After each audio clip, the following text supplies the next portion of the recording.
नमस्कार दोस्तों, झारखंड और महाराष्ट्र के चुनाव के दिन घोषित हो गए हैं और जो 20 नवंबर की तारीख ये तय की गई है कि 20 नवंबर को महाराष्ट्र के अंदर में चुनाव होगा और 13 और 20 तारीख को झारखंड के अंदर में चुनाव होना है। तो क्या इसके मद्देनज़र केंद्र सरकार की नज़र अब EPS 95 पेंशनों की तरफ पड़ी है? जिस तरीके से कल से रिपोर्टें आ रही है, कल हमने भी एक वीडियो प्रस्तुत किया था कि केंद्रीय कर्मचारियों को तो सरकार 3% DA में बढ़ोतरी कर चुकी है और इस तरीके से यदि देखें और जो उम्दा जो लोग हैं जो काम कर रहे हैं उनके खाते में जो पैसे आने वाले हैं वो पूरे 1 महीने की पूरी सैलरी उनके अकाउंट में क्रेडिट हो जाएगा और दीपावली उनकी बहुत ही खुशहाली के साथ मनेगी। सवाल अब EPS 95 के लोगों के लिए है, EPS 95 के पेंशनरों के लिए है कि क्या कुछ इनके लिए कुछ खबर आई है। तो जो एक रिपोर्ट के मुताबिक यदि मैं आपसे बात करूं तो एक रिपोर्ट में केंद्र ने ये तलब किया है अपने सभी डिपार्टमेंट के कि पेंशनर्स की जो समस्याएं हैं इसको आप 21 दिन के अंदर में इसका निपटारा करें और कोई भी डिपार्टमेंट ये नहीं कह सकता कि अब आपका यहाँ पर कुछ नहीं है या हम इसमें कुछ नहीं कर सकते। उसको अंतरिम राहत देने की खबर कहीं ना कहीं मीडिया रिपोर्ट में आ रही है। जो आप देख रहे हैं, ये सामने में आप देख रहे हैं, इसमें सारी चीज़ें छपी है। आज नव भारत टाइम्स की ये खबर है और नव भारत टाइम्स में किस तरीके से देखिए आप इसको लिखा गया है। तमाम ऐसी चीज़ों का जिक्र किया गया है। सभी डिपार्टमेंट के केंद्र सरकार ने सभी डिपार्टमेंट को ये खबर दिया है, सूचना दिया है कि वो अपने अपने डिपार्टमेंट के जो पेंशनर्स हैं उन तमाम पेंशनरों की समस्या को आप 21 दिन के भीतर में उसको सुलझा लीजिए। जो भी उनकी मांगे हैं या जो भी डिमांड है, जो जिस तरीके से उनके निपटारा करना है आप उनको कर सकते हैं। तो क्या अब ये माना जाए कि EPS 95 के जो पेंशनर्स हैं अब उनके लिए कुछ राहत भरी खबर आ रही है, उनके लिए कुछ खुशी का सबब आने के लिए जा रहा है, जिसके तहत केंद्र सरकार ने ये निर्देश दिया है, अपने तमाम डिपार्टमेंट को निर्देश दिया है कि भाई जो पेंशनर्स हैं उनकी जो समस्याएं हैं उसका सुलझाना आप 21 दिन के अंदर में कर दीजिए। हालांकि नेशनल एजुकेशन कमेटी की तरफ से अभी ऐसा कोई बयान जारी नहीं किया गया है। संघर्ष का दौर जारी है, बुल्डाना में लगातार संघर्ष चल रहा है और उनका यही कहना है कि देखिए जब तक हमारे खाते में पैसे नहीं आ जाते हैं तब तक संघर्ष हमारा अनवरत जारी रहेगा। पूरे भारत के अंदर में जो EPS 95 के लोग हैं, जो NSC से जुड़े हुए हैं और तमाम ऐसे संगठनों से जुड़े हुए हैं जिनको सिर्फ एक ही डिमांड उन्होंने रखा है कि 7,500 DA और मेडिकल हमें चाहिए। तो क्या इस 21 दिनों के भीतर, यानी ये चुनाव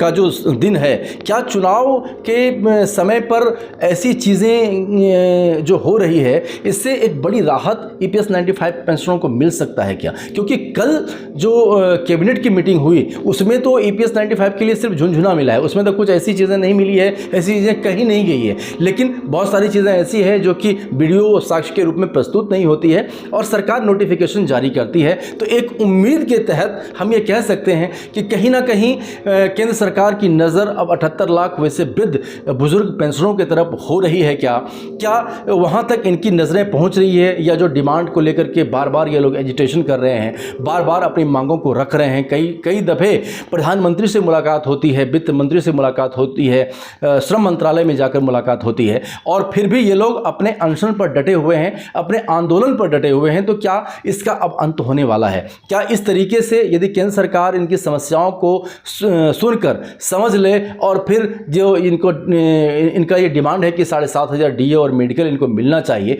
तो क्या इनको सरकार दे सकती है? क्या इस चुनाव में दे सकती है क्या? क्योंकि कहीं ना कहीं सरकार को अंदर खाने इस बात का अंदेशा तो है, पता तो है कि EPS 95 के लोग महाराष्ट्र के अंदर में बहुत ज़्यादा संख्या में है और चूँकि कई बार कमांडर अशोक रावत जी ने भी स्पष्ट रूप में बड़े मंचों से भी ये कहा है कि हम महाराष्ट्र के अंदर में सरकार बनाने की ताकत रखते हैं और सरकार को गिराने की भी ताकत रखते हैं। तो क्या इन तमाम, क्योंकि भारतीय जनता पार्टी बहुत छोटी छोटी विषयों पर भी काम करती है, बहुत छोटे जहाँ पर लोग समझ नहीं पाते उनके ऊपर भी जाकर वो काम करती है और वो किसी भी सीट को हारना नहीं चाहती है, हर एक सीट को वो जीतना चाहती है। तो क्या ऐसी सुगबुगाहट केंद्र सरकार को मिली है या केंद्र सरकार के तंत्र को ऐसी सुगबुगाहट मिली है कि जिस तरीके से बुल्डाना में लाखों के संख्या में लोग पहुँचते हैं और तमाम वहीं से एक मीटिंग की शुरुआत होती है और वहाँ से मीटिंग लेकर के जिस तरह NSC ने अभी एक प्रपोजल किया है कि उत्तर प्रदेश से लेकर उत्तराखंड और फिर दिल्ली में वो लोग आंदोलन आंदोलन को एक नया रूप देंगे, मीटिंग होगी, एक वार्षिक अधिवेशन होगा, सम्मेलन होगा। तो इस क्योंकि सम्मेलन जब होता है आपको पता है तो उसमें तमाम तरह की चीज़ें होती है और उसमें कहीं ना कहीं लोगों को मोटिवेट करने की कोशिश भी की जाती है कि भाई आपको कौन सी पार्टी आपके लिए काम कर रही है और कौन सी पार्टी आपके लिए कुछ काम नहीं कर रही है, जिसके लिए जो काम नहीं कर रही है उसके तरफ हमारा पक्ष नहीं होगा। इसमें बहुत सारे साथी ऐसे हैं जो कि हमारी बात से वो ताल्लुक़ रखेंगे, बहुत सारे लोग ऐसे हैं जो कि हमारे बातों में समर्थन लाएंगे, क्योंकि कई बार ऐसा हुआ है। अभी तक भारतीय जनता पार्टी बीजेपी की सरकार से उनको पूरा विश्वास था और विश्वास है भी, अभी भी विश्वास है। वो बार बार इसका जिक्र भी करते हैं कि यदि सरकार हमारी भावनाओं का कद्र करे, इन वृद्ध बुजुर्गों की तरफ यदि उनकी दया वो दिखाएं तो फिर से उनकी सरकार महाराष्ट्र के अंदर में बनेगी और बम्पर वोटों से महाराष्ट्र का चुनाव भारतीय जनता पार्टी जीत सकती है। तो क्या इसका कहीं ना कहीं अंदेशा सरकार को है, केंद्र सरकार को है, जिस तरह, क्योंकि ये पूरा का पूरा मामला जो है वो राज्य सरकार के अधीन नहीं आता है, ये केंद्र सरकार के अधीन आता है। तो कहीं ना कहीं केंद्र सरकार को इस बात का अंदेशा है कि ये जो EPS 95 के लोग हैं ये हमारा काम कहीं बिगाड़ ना दे। तो इसके वजह से एक नोटिफिकेशन उन्होंने जारी किया है जो कि नवभारत टाइम्स में भी आज छपा है। इसको देख सकते हैं आप कि किस तरीके से 21 दिनों के भीतर, अब समझिए कि जो संघर्ष 10 वर्षों से चल रहा था अब वो 21 दिनों के भीतर कैसे उसका निपटारा हो पाएगा, किस किस तरीके से लोग लाभान्वित हो पाएंगे, किस तरीके से उनकी डिमांडों को सुनी जाएगी और डिमांडों को सिर्फ सुनी नहीं जाएगी बल्कि उस पर अमली जामा भी पहनाने पर पूरा पूरा जोर होगा। क्योंकि कई दफ़े जब मुलाकात प्रधानमंत्री से, 2 दफ़े तो मुलाकात प्रधानमंत्री से हुई, निर्मला सीतारमण जी से, फाइनेंस मिनिस्टर से मुलाकात हुई और मनसुख मंडाविया से मुलाकात हुई, तो किसी ने इस बात का जिक्र नहीं किया कि ये चीज़ें नहीं हो सकता या मैं इसके फेवर में नहीं हूं या मैं नहीं दे सकता, आपका यहां पर कुछ है ही नहीं जो आप मांगने आए हैं। ऐसा किसी भी मंत्री, किसी भी मंत्रालय, EPFO से लेकर तमाम ऐसी जगहों पर किसी ने भी इसका जिक्र नहीं किया कि मैं नहीं दे सकता। सबने बोला कि ये होना चाहिए और ये बहुत ज़रूरी है, क्योंकि बुजुर्गों के लिए 7,500 DA और मेडिकल की जो बात है ये सबसे ज़्यादा बेसिक चीज़ें हैं, ये बेसिक चीज़ें हैं। अब आप समझिए यदि किसी बुजुर्गों के खाते में सिर्फ 800, 900 या 1,000 रुपये आ रहा है, 1200, 1400 रुपये आ रहा है, तो वो कैसे अपनी ज़िंदगी को गुजारेगा, ये एक बहुत बड़ा सवाल है। और इन्हीं सवाल को तलाशते हुए क्या प्रधानमंत्री नरेंद्र मोदी की नज़र इन EPS 95 की तरफ है या फिर वो सिर्फ अपने केंद्रीय कर्मचारियों को ही ये सारी सुविधाएं देना चाहते हैं और वो ये नहीं चाहते कि भाई केंद्रीय कर्मचारी हमसे नाराज़ हो जाए और फिर वोट का जो प्रतिशत है वो हमारे लिए कुछ कम हो सकता है। क्योंकि बड़ी संख्या में, दोस्तों मैं आपको बताऊं, बहुत बड़ी संख्या में EPS 95 के लोग हैं और ख़ास तौर पे महाराष्ट्र के अंदर में बहुत बड़ी संख्या में हैं, क्योंकि कुछ चीनी मिल के लोग हैं, कुछ बीड़ी फैक्ट्री के लोग हैं, तमाम ऐसे छोटे छोटे उद्योग से लेकर के बड़े लोग, बहुत सारे लोग महाराष्ट्र के अंदर में EPS 95 के अंतर्गत आते हैं। हालांकि EPS 95 के लोग पूरे देश भर के अंदर में हैं। NSE पूरे देश भर के अंदर घूम घूम करके अपनी संस्था को तो मजबूत बनाया ही है, बल्कि EPS 95 की बातों को लेकर के भी वो केंद्र सरकार के पास में समय से समय पे जाके तलब करती है और वो बातचीत करने का दौर जो है उनका अभी भी जारी है। हालांकि बार बार उनको आश्वासन मिलता है कि भाई हम आपके काम को कर रहे हैं, आप लोग ज़रा निश्चिंत रहिए, हम आपके काम को करेंगे। देखिए एक बात तो स्पष्ट हो गया कि सरकार देना तो चाहती है, अब कैसे वो देगी इसका फैसला करना है, क्योंकि कई बार प्रपोजल मांगा गया है कि जो आप हमें बताते हैं कि ये 7,500 DA और मेडिकल, तो सरकार के कंधों पर इसका कितना भार पड़ेगा। तमाम चीज़ें NSE के लोगों ने उनको स्पष्ट रूप में दिया है, कागज़ के रूप में पेश किया है और कहा गया है कि आपके ऊपर कोई अतिरिक्त भार नहीं पड़ेगा। जो हमारा है 10 लाख करोड़ रुपये का जब जिक्र NSE के लोग करते हैं और EPFO में भी लोग जिक्र करते हैं कि भाई 78 लाख ऐसे पेंशनर हैं, 10 लाख करोड़ रुपया EPFO के खाते में जमा है, तो यदि उसका इंटरेस्ट भी होता है तो भी 7,500 से कहीं ज़्यादा होगा। और 7,500 DA जो एक ये बेसिक चीज़ें कहा गया है, ये बेसिक चीज़ों का तो उनको मिलना ही चाहिए। तो एक जो नया अपडेट निकल कर सामने आया है वो यही आया है कि केंद्र सरकार ने 21 दिन के भीतर सभी डिपार्टमेंट से ये कहा है कि जो पेंशनर्स की समस्या है उसको आप जल्द से जल्द सुलझाइए, उसमें आप लेट लतीफ़ी मत करिए। और यदि लेट लतीफ़ी करेंगे, क्योंकि देखिए, इनको दो तरीके से आप समझ सकते हैं। एक तो चुनाव के मसले से समझ सकते हैं, या फिर दूसरा मसला यह भी हो सकता है कि जो इनका संघर्ष है, जो 10 वर्षों से लगातार संघर्ष है, उसका अब अंत होना है और सरकार को सद्बुद्धि मिले, इसके वजह से कि वो ऐसा काम करना चाहते हैं, चाहत है उनकी। लेकिन अभी भी मैं आपको बता रहा हूँ, जब तक आपके अकाउंट में ये फ्लश नहीं होता है, जब तक आपके अकाउंट में पैसे नहीं आ जाते हैं, तब तक हम इसको अंतरिम बात तो नहीं मान सकते। क्योंकि कई दफ़े मुलाकात होती है, मुलाकात में बातें तो सरकार करती है कि नहीं नहीं होना चाहिए, आपको इसका मिलना ही चाहिए, और आप लोग जो संघर्ष कर रहे हुए हैं वो मुझे अच्छा नहीं लग रहा है, मेरी आंखों से आंसू जा रहे हैं, तमाम ऐसी बातें बुजुर्गों के लिए वो करते हैं। तो क्या महाराष्ट्र के चुनाव में सरकार का दिल पिघल गया है? क्या महाराष्ट्र के चुनाव में सरकार को ऐसा लगता है कि यदि मैं इसकी बातों को नहीं मानता हूं कि तो इसका एक बुरा असर चुनाव के ऊपर देखने को मिलेगा? और जैसा कि जिक्र कमांडर अशोक रावत ने भी बार बार कहा है कि यदि हमारी बातों को जो भी पार्टियां हो, यदि वो हमारी बात को मानती है तो हमारा पूरा समर्थन उनको रहेगा, और यदि वो पार्टियां हमारी बात नहीं मानती है तो क्योंकि करना सरकार को ही है, कोई एक आदमी का काम है नहीं, चाहे वो कांग्रेस करे, बीजेपी करे, या तमाम ऐसे दल जो जीत कर आते हैं वो करे, करना सरकार को है, सरकार ही करेगा इस काम को। लेकिन अब वो किस तरीके से करेगा, कैसी उसकी विधि होगी, कितना जितना डिमांड हम लोग कर रहे हैं, 7,500 डीए और मेडिकल की बात कर रहे हैं, क्योंकि इस पर कई बार सहमति बनी है।